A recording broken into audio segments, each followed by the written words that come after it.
thing I wanted to bring up is causality and its relation to the Bible. Um, you bring up, if I'm looking here correctly, give me 1 second, trying to figure out which page that was on. It starts on 179 and then Oh, yep, yep. So you say, I propose is the root of human belief, which is demonstrated in the Bible as well as pretty much everywhere else. Again, this is our universal truth. The universal truth is causality. Could you please touch on causality and its importance and relativity to the Bible?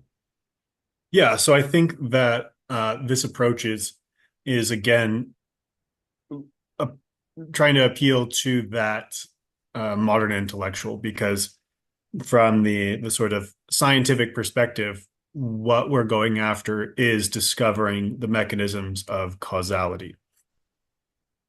And I think that there's sort of like there's a well duh level to that, but I think there's a deep level to it. And I think that it's helpful to see that in the biblical stories, as in essentially any story, any story that works and lasts a long time, there's going to be this underlying common understanding that we are in a world of partially partially comprehensible causality. And I say partially comprehensible from the scientific point of view, where we just recognize we don't understand everything.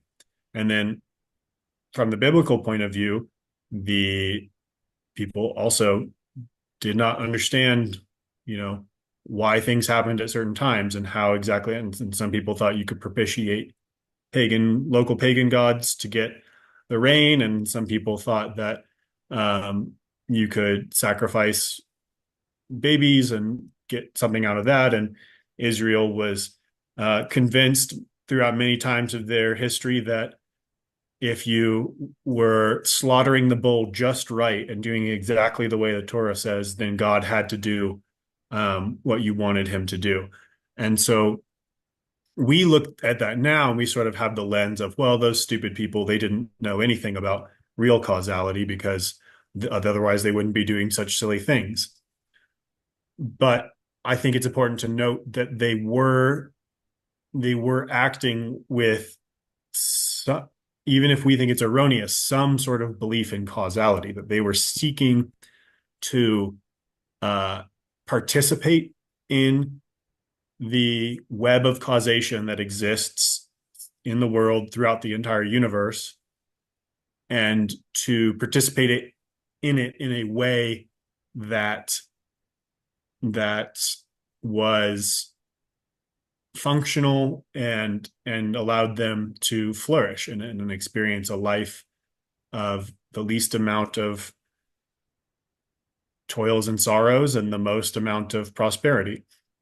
So I think from that lens, we can sort of achieve a much more broad and understanding of these were human beings ultimately fulfilling the same quest that we're trying to fulfill now of participating in causation in an effective way to get the things that we are after.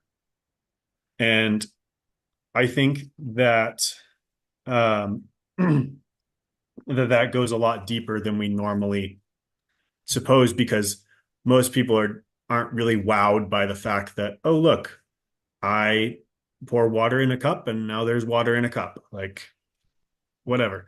That just seems silly. But even those the smallest A to B, A causes B, is connected to it's a concrete thing that we take for granted, but it's one small part of the entire web of causation that we do not understand. So what we do each day is interact in things that we consider totally run of the mill, everyday, just not interesting whatsoever. But I think it is profoundly interesting. I think it has profound implications that we are able to live and affect causes in this world where we are not the what would you say? We are not the authors of all causality. Some like we are subject ourselves to causality. Causality is something that is superior to us, and yet we're part of it and we're subject to it. And at the same time, we participate in it. We originate causes out of ourselves and put them out in the world to get certain effects. And again, that just like, well, duh.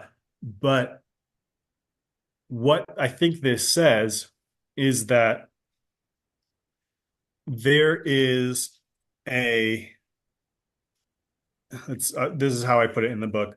From this perspective, uh, talking about the unknown overarching law of causation, which is supreme, uh, we don't necessarily think that the causation that we understand is exactly the same, and we understand all of it, and it's just that spread out to the ends of the universe.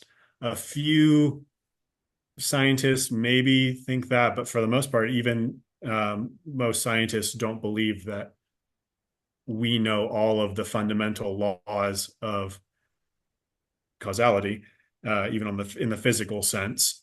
So, and there are ways that that might vary um, in different locations of the universe, even possibly. So, um, so we have this mystery. We have this mysterious reality that extends beyond our knowledge that we are nevertheless part of and capable of interacting with on our scale.